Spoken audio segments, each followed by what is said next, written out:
Bueno, ¿qué tal? ¿Cómo están todos ustedes? Vamos a continuar con la sesión. Sí.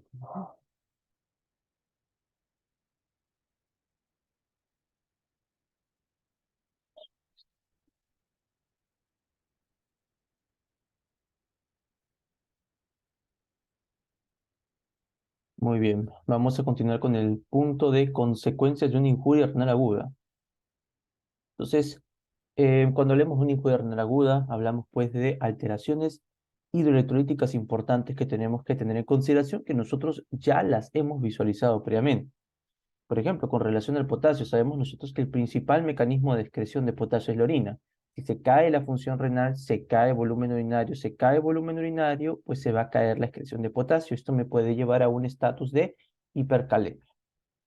Sabemos también que el principal mecanismo de excreción del fósforo también es la orina, ¿no?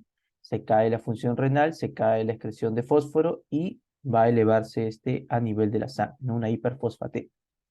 Y sabemos nosotros que por elevarse el fósforo, este de aquí va a formar complejos con el calcio, disminuyendo lo que viene a ser la fracción de calcio libre en la sangre, manifestándose como una hipocalcemia.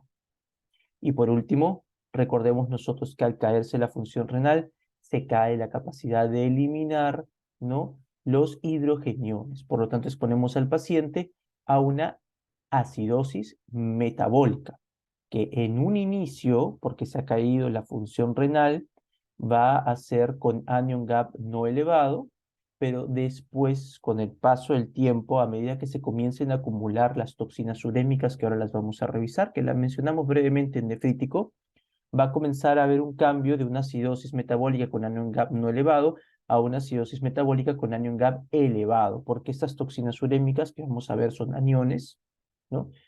También tienen función de ácidos débiles. Entonces, por lo tanto, me van a llevar a una acidosis metabólica con anion gap elevado, ¿no? Porque son aniones no medibles. Entonces, hipercalemia, hiperfosfatemia, hipocalcemia, acidosis metabólica en el inicio con anion GAP elevado, luego con la presencia de las toxinas urémicas con anion GAP elevado, ¿no? Y esto de aquí ya lo hemos revisado en las semanas previas, ¿no? Semana 2, casi todas estas. Continuamos. Otro dato importante que se va a dar es que al disminuir la diuresis, disminuye un mecanismo de excreción de exceso de volumen, por lo tanto va a comenzar a aumentar lo que viene a ser la retención de líquidos en el cuerpo, ¿no? Esto se va a manifestar con un aumento del agua corporal total y pues obviamente se va a manifestar como un aumento del LEC y dentro de los compartimentos del LEC está el intravascular, se va a manifestar como un aumento del intravascular, un aumento de la volemia. Y esto es importante recordar porque este aumento de la volemia que se va a dar en esta injuria renal aguda puede llevarme, por el aumento de la volemia, a un edema tisular. ¿Y por qué motivo? Porque se aumenta la volemia a nivel de la microcirculación, aumenta la presión hidrostática capilar que va a favorecer el filtrado desde la luz capilar hacia los tejidos, ¿no? Entonces, este edema tisular se puede manifestar de manera importante por este aumento de la volemia como un edema pulmonar, ¿no? Como un edema pulmonar. Entonces, esta injuria renal aguda puede desencadenar un edema pulmonar por un aumento de la volemia, ¿no? Una sobrecarga de fluidos a nivel corporal por una limitación en la excreción de este a través de la vía urinaria. Y esto, como lo ven ustedes, lleva a un aumento importante de la presión hidrostática capilar que termina pues desencadenando el edema, ¿no? Ya vamos a ver más adelante que el edema pulmonar que va a experimentar el paciente que tiene una injuria renal aguda, ¿no? No solo depende del aumento de la presión hidrostática, sino que vamos a ver que también va a depender de las toxinas urémicas y de la respuesta inflamatoria sistémica que se va a estar dando, ¿no? Y el efecto que esta va a tener sobre el pulmón. Ahora vamos a ver que las mismas toxinas urémicas también llegan al pulmón y van a generar daño. Y de esta forma se estaría dando un edema pulmonar este, de características inflamatorias. Entonces son dos mecanismos importantes, ¿no? Uno por el componente inflamatorio que se va a dar por el CIRS del daño de la injuria renal y otro mecanismo por las toxinas urémicas que van a trabajar como noxas a nivel pulmonar, estimulando la producción de radicales libres, llevando inflamación, ¿no? Y el otro mecanismo que es el que estamos viendo por aumento de la volemia, un aumento de la presión hidrostática capilar a nivel de los pulmones. Entonces, va a disminuir la excreción de sodio, va a disminuir la excreción de agua, lo que acabamos de comentar, porque el paciente está presentando un estado de oliguria, pudiendo inclusive llegar hasta anuria. Va a haber un aumento del sistema vasopresor, hay un aumento de la volemia. Y esto termina resultando en un aumento de la presión iostática capilar, de la ecuación de Frank-Starling que hemos visto, eso fue en la semana 2. Ok, entonces, como les había comentado, también al este edema tisular, en este caso pulmonar, va a aportar la inflamación sistémica del CIRS, ¿no? Que va a estar dándose producto de esta incuria renal aguda, y también el daño que van a inducir las toxinas urémicas sobre el parénquima pulmonar. Otro dato importante que se puede dar por el aumento de la volemia es la hipertensión arterial. Si está aumentando la volemia, aumenta el volumen circulante efectivo. Y el volumen circulante efectivo va a terminar aumentando la presión arterial, pudiéndome llevar a una hipertensión arterial, ¿no? Entonces hay una incapacidad de poder eliminar el agua y el sodio. Y recuerden, oye, ¿por qué el sodio? O sea, ¿qué influencia tiene el sodio sobre la presión arterial? Sabemos nosotros, y lo hemos visto, esto fue también en la semana 2, que el sodio es el principal osmol del líquido extracelular. Por lo tanto, este de aquí va a determinar la cantidad de líquido que va a tener el extracelular, ¿no? En este caso, el intravascular. Si tengo más sodio, tengo mayor cantidad de líquido en dicho compartimento, ¿no? Entonces, este tema importante explicaría por qué motivo al no poder eliminar adecuadamente sodio y agua, se eleva la volemia, se eleva el volumen circulante efectivo y termina aumentando pues la presión arterial.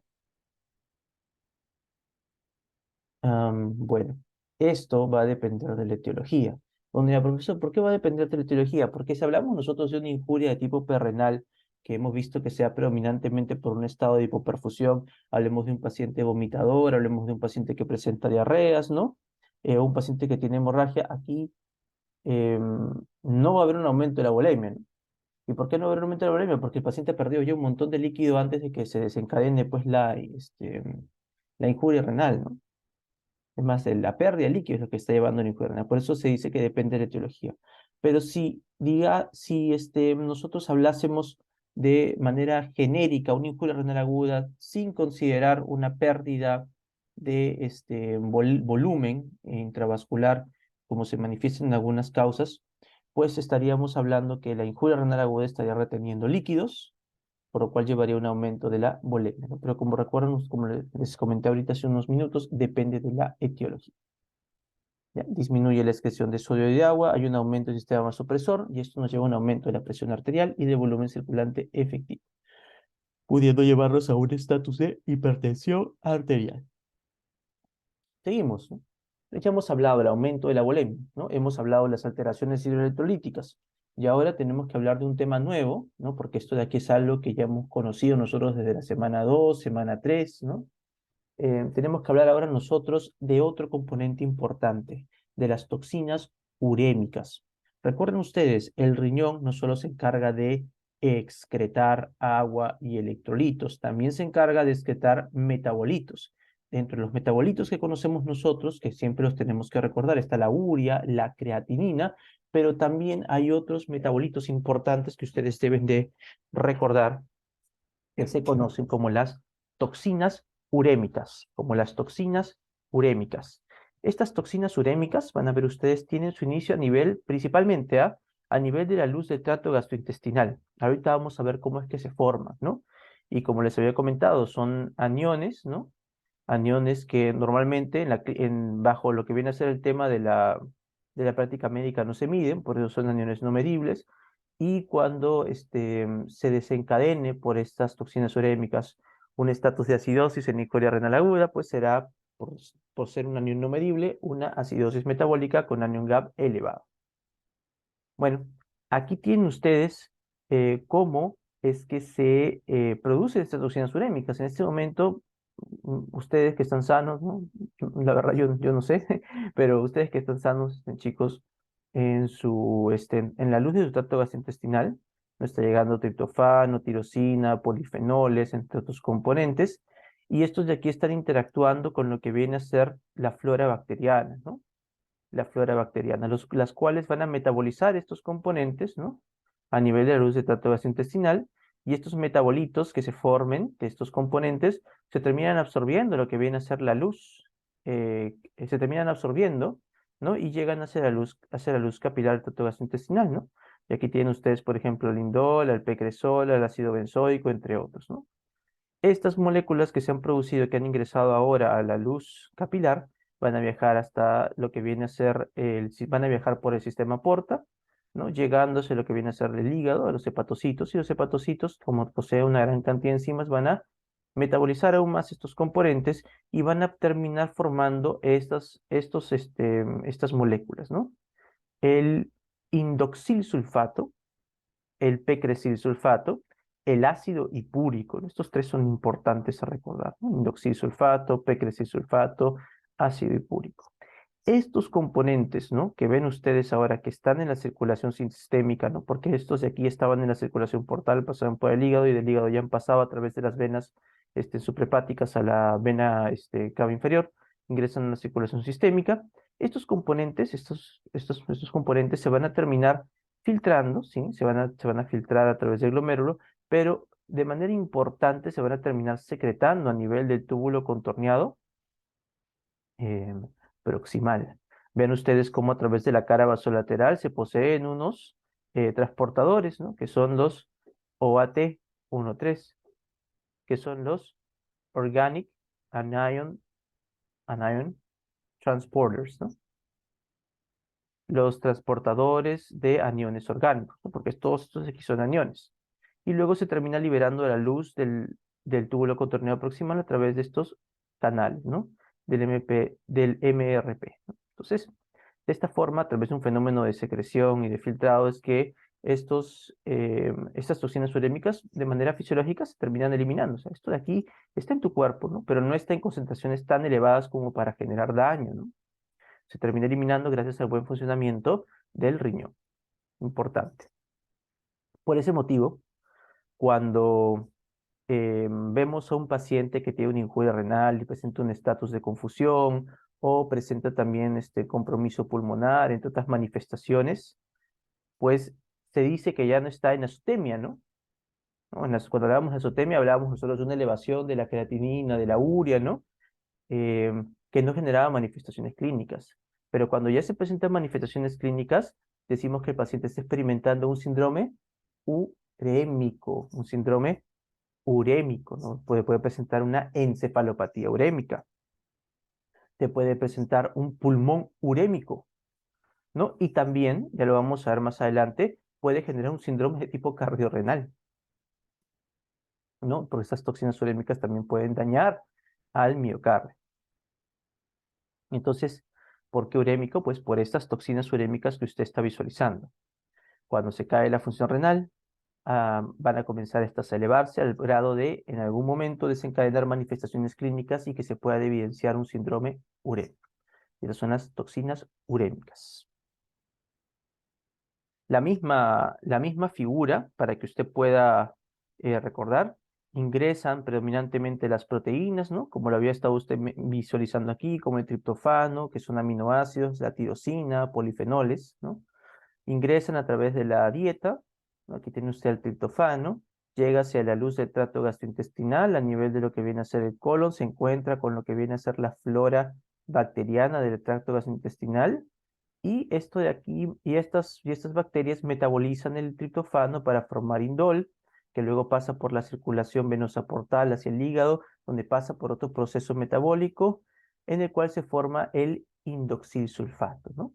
Este indoxilsulfato, junto con las otras toxinas urémicas, sí, se filtra, pero también no se olviden, por favor, se termina secretando. Como son aniones, se van a terminar secretando por un mecanismo de los transportadores orgánicos, los transportadores de aniones orgánicos, ¿no? Los OAT1 y 3. Y se termina eliminando a través de la orina. Ahora, si tenemos nosotros un compromiso de la función renal, estas toxinas urémicas van a comenzar a aumentar. Y al comenzar a aumentar, van a comenzar a generar daño, ¿no? Que ahorita lo vamos a ver en otra imagen que está bien bonita. Van a comenzar a generar daño. Entonces, aquí tienen ustedes una clasificación que se ha realizado respecto a las toxinas urémicas. No sé el título, bueno, ya. Entonces tenemos toxinas urémicas que son pequeñas y solubles, ¿no? E hidrosolubles, ¿no? Estas de aquí, estas de aquí son fáciles de remover de lo que viene a ser la sangre. Ah, ya todo esto. Cuando el paciente presenta estas manifestaciones, ¿no? Las encefalopatías, lo que viene a ser el tema del pulmón urémico, ¿no? Muchas veces te he indicado lo que viene a ser el tema de la diálisis, ya sea hemodiálisis o diálisis peritoneal. ¿Y cuál es la función de esta? Entre una de las funciones de la diálisis en estas condiciones es la de poder remover estas toxinas urémicas para que dejen de generar estas manifestaciones. Una de las funciones importantes de la diálisis. Y vamos a tener nosotros toxinas urémicas que sean pequeñas, con un peso molecular inferior a 500 Daltons, ¿no? Las cuales se pueden remover con tranquilidad, ¿no? Por ejemplo, aquí tiene usted la creatinina, tiene la urea, ¿no? Tiene el ácido úrico, ¿no? Que son ya conocidos por ustedes. Tenemos otro tipo de toxinas urémicas, las que tienen ya un tamaño superior a 500 Daltons, un peso molecular, disculpen, lapsus mío, un peso molecular superior a 500 Daltons, ¿no? Y estos de aquí, digamos, requieren, ¿no? Membranas que tengan poros más grandes para que se puedan eliminar, ¿no? Y aquí tienen ustedes estas, ¿no? Y las que nos competen a nosotros, por eso las hemos discutido aquí, las que nos competen a nosotros son aquellas toxinas urémicas que no son tan hidrosolubles y que se unen a las proteínas. Esta sí va a ser difícil de que la puedas filtrar, porque va a estar en las proteínas, ¿no? Y eso no se filtra. Entonces, estas toxinas urémicas que se fijan a proteínas son muy difíciles de remover por la diálisis, ya sea peritoneal o hemodiálisis. Y dentro de eso está pues lo que hemos estado mencionando hace un momento, el ácido hipúrico, el indoxil-sulfato y el precresil-sulfato, que son los que me gustaría que ustedes puedan recordar, no como toxinas urémicas. Pero aquí tienen también a las otras que hemos estado comentando, la creatinina, la urea, ¿no? El ácido úrico. Aquí tienen toxinas urémicas, son residuos de compuestos orgánicos, ¿no? Son aniones, se clasifican acorde al tamaño y a la unión a proteínas, ¿no? Y estas toxinas urémicas van a generar daño, ¿no? Van a generar aún más daño en el paciente que tiene su injuria renal aguda, ¿no? Que lo va a estimular a que progrese a una enfermedad renal aguda y posterior a esto una enfermedad renal crónica. Van a generar también daño del miocardio, disfunción endotelial. Pueden desencadenar también una activación endotelial que pueda predisponer a la formación de trombo, ¿no? Y un infarto de miocardio. Otra importante por aquí, neurológica, va a haber un compromiso de lo que viene a ser el sensorio, y esto de aquí pues se manifiesta como lo que se denomina la encefalopatía urémica, ¿no? Y también a nivel pulmonar, estaría faltando, ¿no? Lo que viene a ser el pulmón urémico, será una injuria pulmonar. Aquí está, si no se puede eliminar a través de vía renal, se comienzan a acumular y se comienzan a distribuir a los diferentes órganos de nuestro cuerpo y generan daño, ¿no? Es el síndrome urémico, ¿no? Esto genera el síndrome urémico. Y pues aquí tiene usted, ¿no? Una enfermedad renal, ¿no? Digamos que esto es una enfermedad renal crónica, sí lo sé, por la imagen se puede visualizar un riñón retraído, ¿no? Con bordes irregulares, pero imaginemos que es una injuria renal aguda, ¿no? Se comienzan a retener lo que viene a ser estas toxinas urémicas a nivel de la sangre, ¿no? Que se están produciendo por lo que viene a ser la flora bacteriana gastrointestinal. Este exceso de toxinas urémicas va a predisponer a una disbiosis, ¿no? Mayor producción de toxinas urémicas. Y a su vez estas toxinas urémicas, el acúmulo de estas va a llevar a una inflamación sistémica y daño tisular, ¿no? Que va a afectar al corazón, por aquí no lo han puesto, pero también te va a afectar al pulmón y al cerebro, ¿no? Los órganos más importantes a recordar en un síndrome urémico. Aquí tienen ustedes otras otras clasificaciones que se hacen, ¿no? Pero para mí la más importante que deben tener ustedes en consideración es esta de aquí, ¿ya? No se olviden, esta de acá. Y recordad, por favor, que las que les he comentado, el ácido hipúrico, el indoxil-sulfato y el sulfato Son toxinas urémicas que se unen a proteínas y por unirse a proteínas son difíciles de poder remover a través de la diálisis. Ahí está otra imagen donde pueden ver ustedes el efecto que genera una injuria renal aguda. Va a generar un síndrome de tipo cardiorrenal, ¿no? Por la misma elevación de toxinas urémicas y la respuesta inflamatoria sistémica que va a afectarte al miocardio, va a dañarlo y va a llevar pues de manera progresiva, ¿no? Y va a hacer que de manera progresiva pues se pueda generar daño al miocardio que pueda terminar desencadenando ya con el tiempo, con los meses, ¿no? Un estatus de fibrosis, ¿no? En el miocardio, ¿no? Favoreciendo el desarrollo de una ICC, ¿no? Tenemos a nivel del encéfalo, las toxinas urémicas van a aumentar la permeabilidad de la barrera hematoencefálica, ¿no? Generando pues una alteración de dicho parénquima y esto pues se manifiesta como una encefalopatía urémica. Tenemos también un daño a nivel pulmonar, la misma inflamación aumenta su permeabilidad, llegan mayores citoquinas y quimioquinas que van a generar activación, ampliación de la respuesta inflamatoria, generando más daño al pobre alveolo, ¿no? Y una mayor cantidad, concentración de polimorfos nucleares en los capilares, ¿no? Del alveolo. Es lo más importante, ¿no? A recordar estos tres órganos que están aquí arriba. Lo mismo, lo que les había comentado, las toxinas urémicas van a desencadenar una encefalopatía urémica. Las toxinas urémicas van a generar una injuria pulmonar junto con lo que viene a ser la sobrecarga de fluidos. Y las toxinas urémicas también pueden llevarme a un daño a nivel del miocardio. Esto era para poder explicar cómo es que se forman las toxinas urémicas y cómo es que se da pues un síndrome urémico cuando se cae la función renal, ¿no? Ya lo hemos explicado. Lo mismo del síndrome urémico, para que ustedes recuerden, encefalopatía urémica, ¿no? Daño al miocardio, injuria, injuria pulmonar, ¿no? Los tres componentes más importantes, ¿no? Desencadenados por una injuria renal aguda, ¿no? Lo mismo, para que vean ahí enfermedad cardiovascular, ¿no? Por las toxinas urémicas. Se puede desarrollar un estatus de trombosis, favorece la aterosclerosis.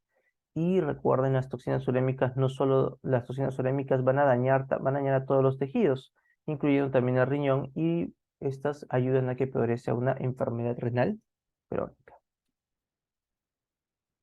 Las toxinas urémicas también intervienen con la excreción de los medicamentos. ¿Por qué motivo? Porque a nivel de túbulo contorneado proximal, aquí está, a nivel de túbulo contorneado proximal no está el puntero. Habíamos mencionado que por la cara vasolateral, que es donde se iban a secretar estas toxinas urémicas, se daba gracias a los transportadores de aniones orgánicos, los OAT3, OAT1. Y estos OAT3, OAT1 también se utilizan para poder favorecer la secreción de medicamentos que son aniones, ¿no? Y como aquí las toxinas urémicas están elevadas, ¿no?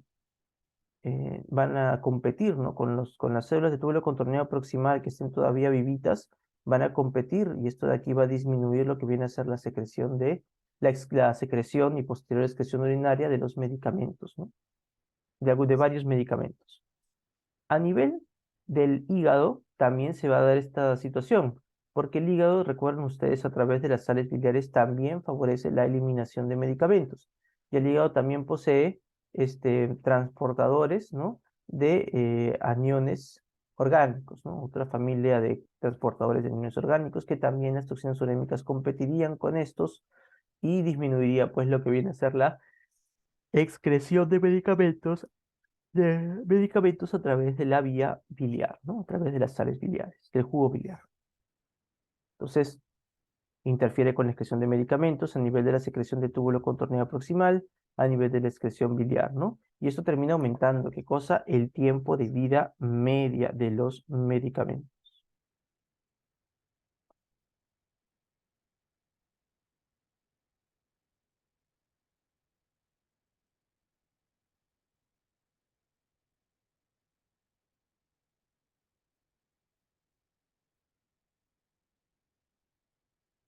Un segundito, por favor.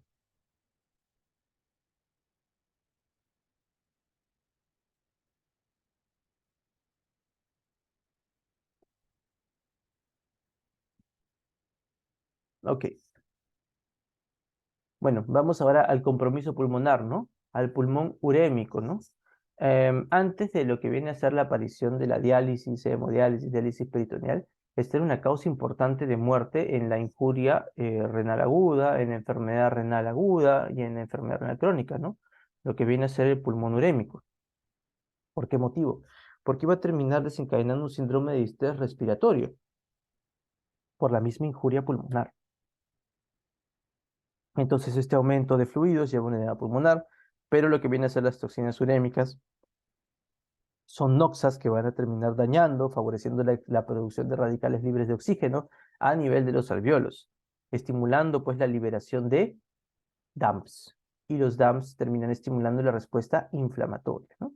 Lo mismo también se va a terminar manifestando por este síndrome de respuesta inflamatoria sistémica por el daño al riñón.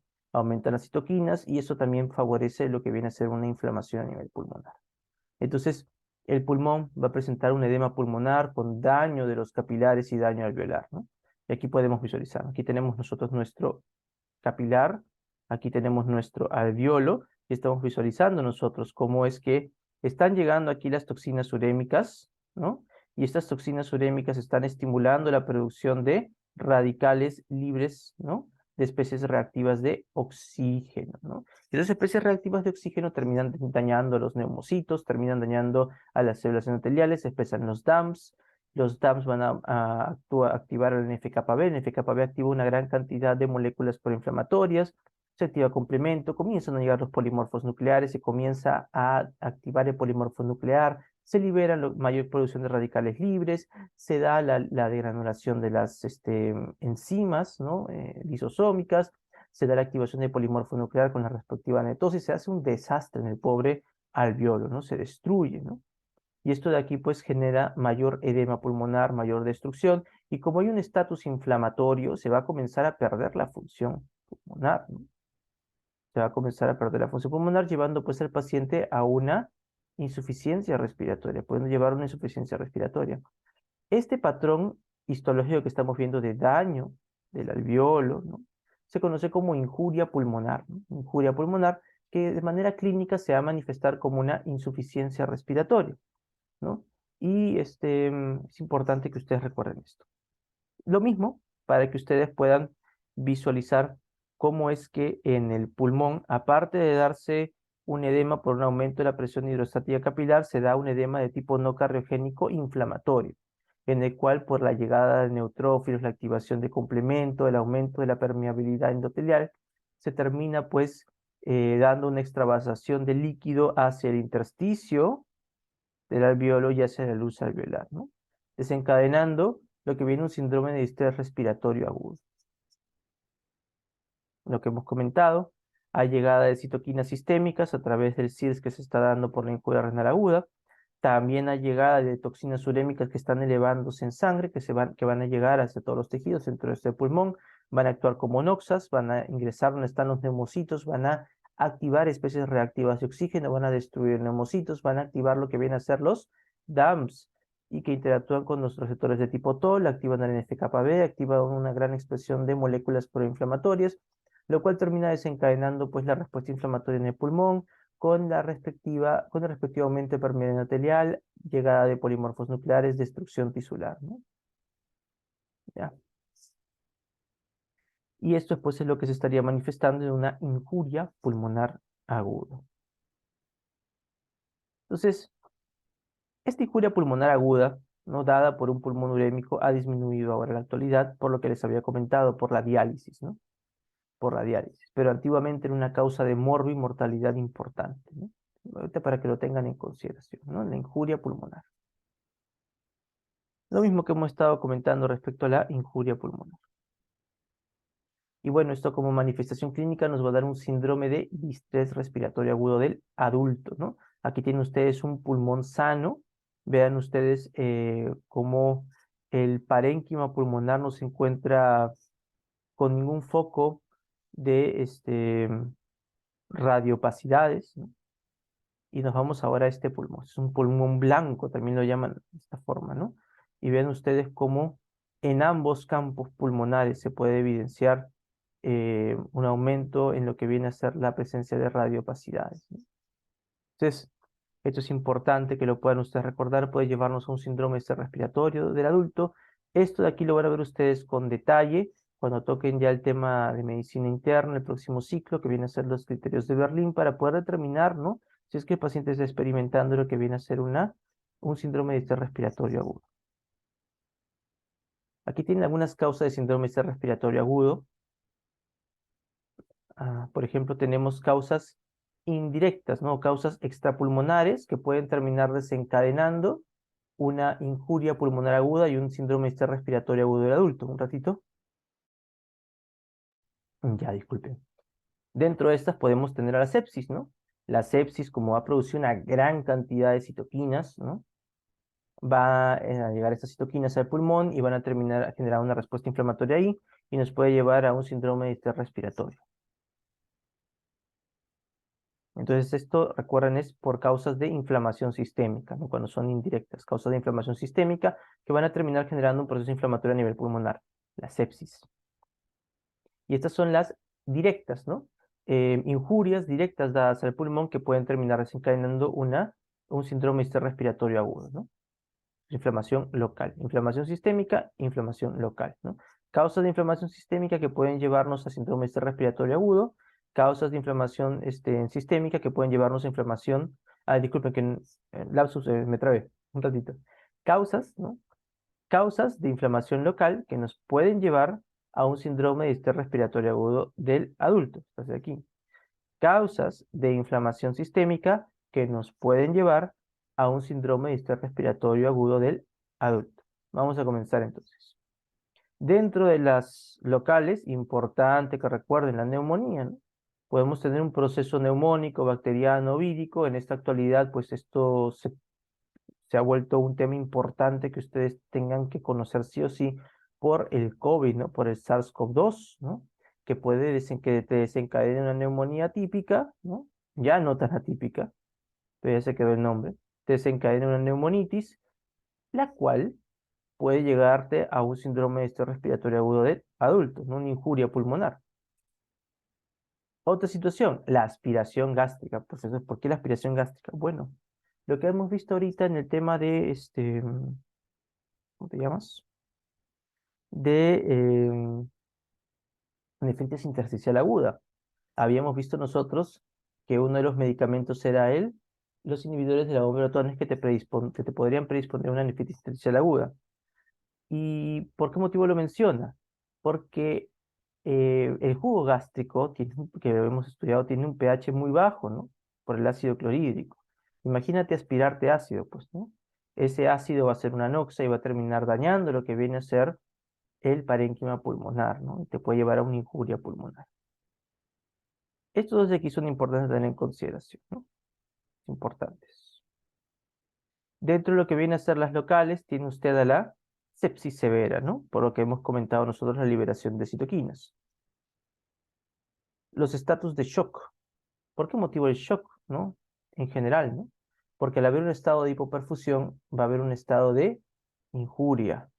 Posterior lesión, muerte celular con la producción de PAMS-DAMPs. Y estos PAMS-DAMPs generan respuesta inflamatoria en estos tejidos, ¿no? La pancreatitis también te puede llevar a un síndrome respiratorio agudo del adulto, ¿no? Ya sea por la inflamación sistémica o también por cercanía, ¿no? Más que nada por la cola del páncreas, ¿no? Que está cerca a lo que vendría a ser pues la base pulmonar. Otro, los politraumatizados por la respuesta inflamatoria sistémica, ¿no? También. Y lo que viene a ser la coagulación intravascular diseminada, obstrucción de la luz que lleva a isquemia, necrosis y posterior inflamación, ¿no? Entonces ahí tienen ustedes algunas causas de síndrome de estrés respiratorio agudo del adulto por inflamación local, por tanto recordar la neumonía y la aspiración gástrica, y por inflamación sistémica, las más importantes, sepsis severa, status de shock, ¿no? Y lo que viene a ser el tema de la pancreatitis. Vamos al tema ahora de la encefalopatía urémica. Aquí está. Entonces, las toxinas urémicas, ¿no? Las toxinas urémicas que se están produciendo en conjunto con la respuesta inflamatoria sistémica que está dando por la injuria renal aguda, va a terminar generando un aumento en la permeabilidad de la barrera hematoencefálica. Esto de aquí va a terminar permitiendo que puedan ingresar las toxinas urémicas al parénquima cerebral, afectando lo que viene a ser a las células de la microglia, afectando a las neuronas, ¿no? Y pues va a terminar desencadenando manifestaciones que pueden ser evidenciadas a nivel del examen físico. Entonces, las toxinas urémicas van a generar, ya lo mencionamos, daño capilar por producción de radicales libres, aumenta la permeabilidad y este aumento de permeabilidad permite un ingreso de fluidos hacia lo que viene a ser el parénquima, ¿no? Cerebral. Y esto de aquí pues termina favoreciendo un edema cerebral. Entonces, las toxinas urémicas junto con lo que viene a ser el componente inflamatorio sistémico, termina aumentando la permeabilidad hematoencefálica, pudiendo favorecer a un edema cerebral, ¿no? Aquí tiene usted el ejemplo de un edema cerebral, ¿no? Aquí lo tiene, ¿no? La definición de una encefalopatía urémica es una condición que va a afectar de manera funcional por las manifestaciones que vamos a ver, clínicas, ¿no? Tanto al examen físico como a la anamnesis, ¿no? Funcional, y estructural, ¿no? Por la evidencia del edema cerebral, ¿no? Y van a terminar manifestándose en un estatus mental alterado. Entonces, ¿cuáles son esos estados mentales alterados que se van a dar, digamos, por el edema cerebral? Que eso también, si recuerdan ustedes, lo hemos visto ya en la semana 2 cuando tocamos el tema de la hiponatremia, que nos podría predisponer a un edema cerebral. Cefaleas, ¿no? Mareos, cambios del, cambios de lo que viene a ser la conducta, pérdida de la memoria, e inclusive puede llevarnos este edema a convulsiones. ¿Está? Este parece peso pluma, ¿no? Me pareció a peso pluma ahora que lo veo. ¿No? Y pudiendo llegar inclusive hasta el coma. Bueno, aquí tiene usted dos componentes que pueden llevarle a una encefalopatía urémica, la enfermedad renal crónica y lo que viene a ser la injuria renal aguda. A nosotros nos compete el día de hoy la injuria renal aguda. Y esta injuria renal aguda, uno de esos componentes que te llevan a encefalopatía urémica que debo recordar son las toxinas urémicas, ¿no? Y también pues las moléculas proinflamatorias que se dan por el CIRS que está experimentándose. Esta condición va a terminar llevando ¿a qué? A una disfunción endotelial de la barrera hematoencefálica, lo que hemos comentado previamente. Aumento de su permeabilidad y también daño de esta barrera hematoencefálica por las toxinas urémicas. Esto puede llevar a un edema del cerebro y termina pues desencadenando las manifestaciones clínicas que hemos visto previamente. Otro dato interesante a tener en consideración es que estas toxinas urémicas cuando lleguen al encéfalo, van a afectar lo que viene a ser la relación del apetito y la saciedad, ¿no? En sí, si lo resumimos, las toxinas urémicas van a generar hiporexia, o sea, una disminución del apetito en estos pacientes. Es por ese motivo que van a ver ustedes dentro de las manifestaciones clínicas, cuando tocan el tema de renal en el próximo ciclo, que una característica que tiene este paciente que tiene aquí es que no tiene apetito. Y parte de esta ausencia de apetito está dado por esta elevación de las toxinas urémicas que va a terminar afectando lo que vendría a ser los núcleos orexígenos y anorexígenos, ¿no? Entonces, las toxinas urémicas van a terminar estimulando a los núcleos anorexígenos y van a terminar inhibiendo a los núcleos orexígenos. Entonces, termina pues favoreciendo una disminución del apetito, un estado de hiporexia. ¿Ya? Aquí está la imagen. Ahí está. Entonces aquí están las toxinas urémicas. Nótese cómo las toxinas urémicas están actuando sobre las neuronas que están ubicadas a nivel del núcleo 4, pero están actuando de manera estimulante sobre las neuronas anorexígenas. Y las mismas toxinas urémicas están actuando de forma inhibitoria sobre las neuronas orexígenas. Entonces, si se potencian las anorexígenas y se inhiben las orexígenas, el paciente va a presentar una disminución de su apetito, llevándole a una hiporexia, ¿no? No, anorexia no, porque algo va a comer, ¿no? Llevándole una hiporexia. ¿Ya? Eso es más que nada lo más importante recordar de esta imagen. Y también no se olviden, por favor, que esto ya lo vimos cuando tocamos el tema de inflamación, ¿no? Inflamación sistémica. Habíamos comentado que la inflamación sistémica también se va a dar la misma manifestación. Los pacientes que tienen inflamación sistémica a través de sus interleuquinas se va a terminar estimulando de manera positiva a las neuronas anorexígenas y se termina inactivando a las neuronas orexígenas, favoreciendo lo que viene a ser la hiporexia, ¿no? A nivel del núcleo 4 es donde se da esta situación. Entonces, por eso el paciente presenta una disminución de su apetito, una hiporexia. A, a su vez también las toxinas urémicas, a través de mecanismos que la verdad todavía no están muy dilucidados, van a aumentar la excitabilidad de las neuronas, predisponiendo a a mayor cantidad de descargas de potenciales de acción, predisponiendo a que se puedan desarrollar pues las crisis convulsivas, ¿no? Sí parece peso pluma, a que estén las crisis convulsivas. Hasta tiene cabello, ¿no?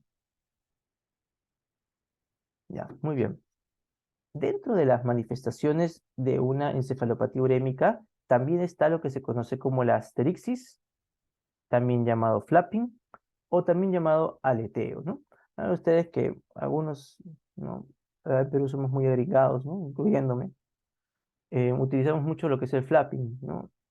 Otros utilizan más el aleteo, ¿no?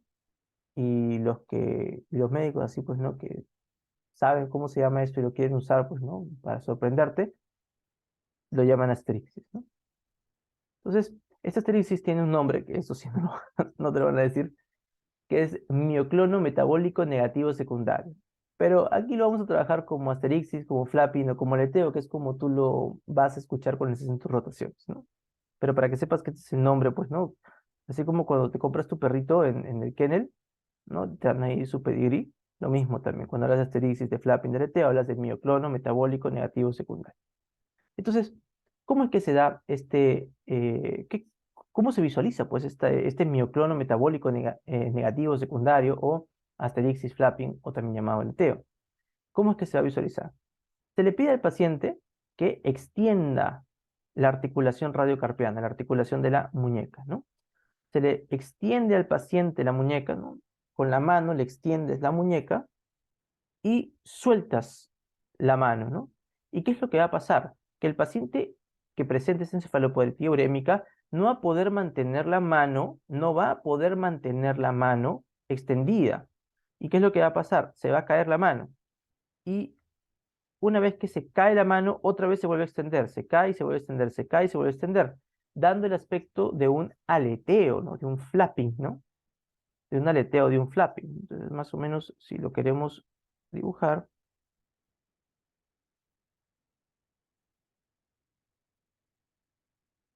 aquí está la manito que se ha extendido, ¿no?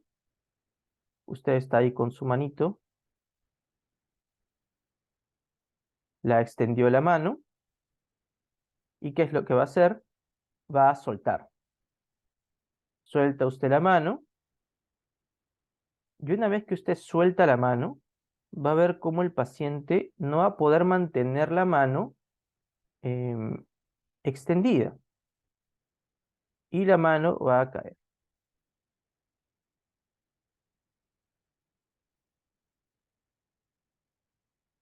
Pero después vuelve a subir. O sea, cae y sube, dando el aspecto de un aleteo.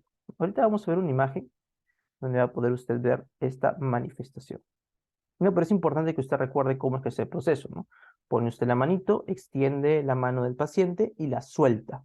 Y va a ver cómo cae la mano y sube, cae la mano y otra vez se extiende, ¿no? Aquí tiene usted, ¿no? Nótese cómo se le pide, ¿no? Se extiende la manito y la mano cae y sube, dando el aspecto de un aleteo. Eso es en un paciente que en realidad sí presenta flapping o aleteo, también llamado asterixis, o mioclono metabólico negativo secundario. Eso es en un paciente que sí presenta esta manifestación. Y ahorita van a ver una imagen donde un médico le está explicando a sus alumnos de manera exagerada cómo es que se ve el aleteo, para que lo puedan comprender. Entonces ahí lo pueden ver ustedes, ¿no?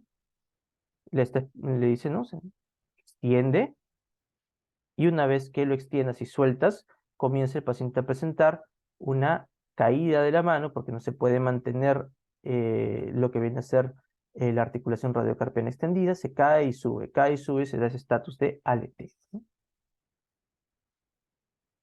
Seguimos. El paciente, ahora vamos a revisar el componente del miocardio.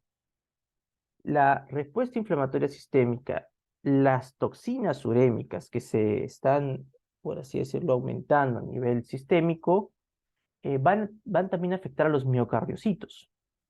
Y estas citoquinas y estas toxinas urémicas, al afectar a los miocardiocitos, van a promover pues su respectivo daño, ¿no? O sea, aquí ven como una injuria renal aguda, con el paso de los días, con el paso de los meses y de los años, ¿no? Desde que se dio esta, va a terminar generando daño en miocardiocitos, y con el progreso va a terminar llevándonos a una fibrosis, va a terminar aportando a una fibrosis del miocardio, ¿no? Pudiendo llevarle al paciente a una insuficiencia cardíaca, ¿no? O sea, por eso decimos que la injuria renal aguda es un factor de riesgo de injuria, disculpen, que la injuria renal aguda es un factor de riesgo de daño cardíaco, ¿no? De insuficiencia cardíaca.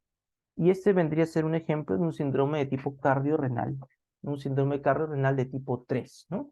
En el cual un daño agudo renal me termina llevando a un daño crónico del corazón, ¿no? Una insuficiencia cardíaca. Muy bien, hemos cubierto lo que viene a ser el tema de las manifestaciones que presenta un paciente con injuria renal aguda. En un ratito vamos a revisar las causas de una injuria renal aguda de tipo postrenal.